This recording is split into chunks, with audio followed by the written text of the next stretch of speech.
آیا حکومت د جګړې د پراخېدو احتمالي خطر ارزولی؟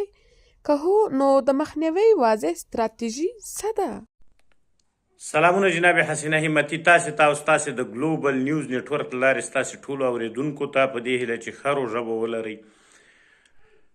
تاسې یادونه وکړه چې حکومت به د جګړې د پراخېدو احتمال ارزولی وي. که دا پوښتنه دې د پاکستان د حکومت په اړه وي، زه خو فکر کوم چې حتما به هغو دا احتمال ارزولی. پاکستان خپله له اقتصادي ستونزو سره لاس او ګریوان دی او د دې ستونزو د حل لپاره دوی د دنیا د لویو قوتونو مالی مرستې ته اړتیا لري. لکه مخکې چې ما ویل، دا جګړې دوی شعوري شروع کړي دي او د پاکستان د دوهم لمبر ښاریانو په سیمه کې، یعنې که موږ دا ووایو چې پښتانه او بلوچان د پاکستان هغه خلک دي چې هغو ته د اول لمبر ښاریانو په نظر نه کتل کیږي، که نه د اول لمبر اوسیدونکو. نو دوی په سیمه کې دغه جګړې په لاره اچولي تر څو د دنیا د لویو قوتونو توجه ځان ته راواړي، د هغو کومکونه ځان ته جلب کړي تر څو دغه اقتصادي بحرانونو څخه ځان وباسي. دا جګړه یا دغه د پراخېدو احتمالات حتما دوی ارزولی دي. یو چا شاته سینه ورته ډبولې ده چې موږ به تاسو سره مالی مرسته کوو په د جګړې د پراخېدو په صورت کې، نو ځکه دوی حملات کوي.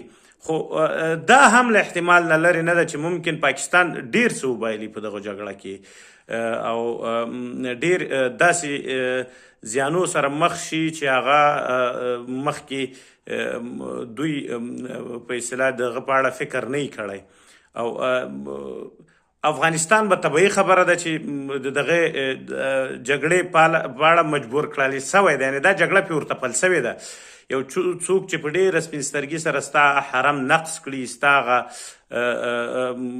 سرخار بمبار لاندې راولي، ستا بې ګناه ښځې ماشومان په شهادت ورسوي د روژې په میاشت کې، نو طبیعي خبره ده چې هغو باندې جنګ ته پیل سوی ده. هغو که وغواړي که ونه غواړي دا جګړه باید وکړي، ځکه دا د هغو لپاره برخلیک ټاکونکې جګړه ده.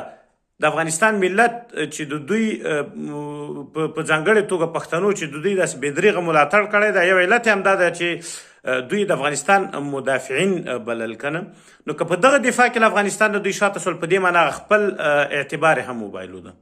مننه. تاسې د یوه سیاسي شخصیت په توګه آیا دا جګړه د افغانستان په ګټه ګڼئ که په زیان؟ ولې؟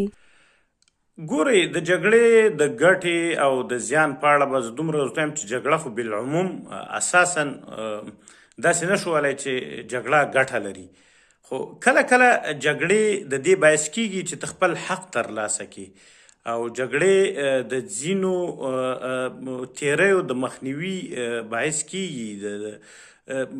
هغه ته په یو ډول موږ ګټه ویلی سو.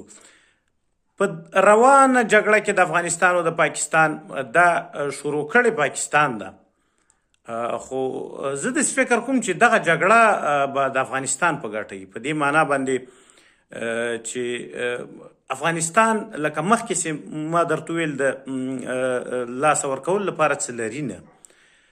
پاکستان به خپل نړیوال اعتماد له لاسه ورکوي، پاکستان کې به هغه کومه سرمایه گذاري چې کیږي هغه له لاسه ورکوي. تجارت له افغانستان او مرکزي اسیا سره بند دی، د هغو نه په میلیونونو ډالره خساره ویني. همدارنګه اقتصاد مخ په ځوړ دی، له هند سره په رقابت کې بوخت ده.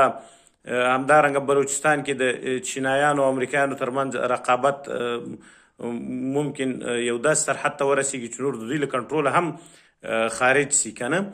نو دغه جګړه زه چې پاکستان شروع کړې ده، زه د افغانستان په ګټه ګڼم. په دې معنی هغه څه چې د پاکستان له ګاونډیتوب نه افغانستان ترلاسه کول، هغه افغانستان لا د مخه له لاسه ورکړي. په دې معنی افغانستان په وچه کې راګیر هیواد ده، بحر سره لار نه لري. د کراچۍ پورټ افغانستان ته تر ټولو نږدې بحري لاره وه.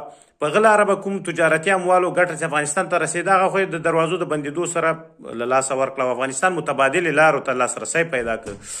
او د دې ترڅنګ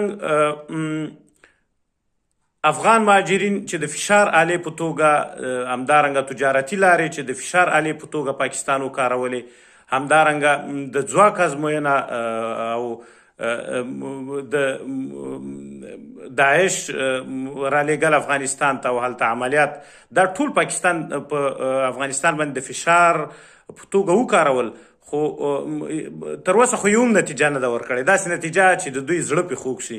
نو داسې فکر کوم چې دغه جنګ کې به افغانستان ګټونکی او پاکستان به ډېر سخت زیان وویني، او داسې زیان چې دوی به په هغه موقتي ډالري محاسبه ورته کړې وي، خو په لانګ ټرم یا اوږده مهال کې د دې جګړې داسې زیانونه ممکن پاکستان وویني چې دوی تصور هم نه وي کړی. مننه والسلام.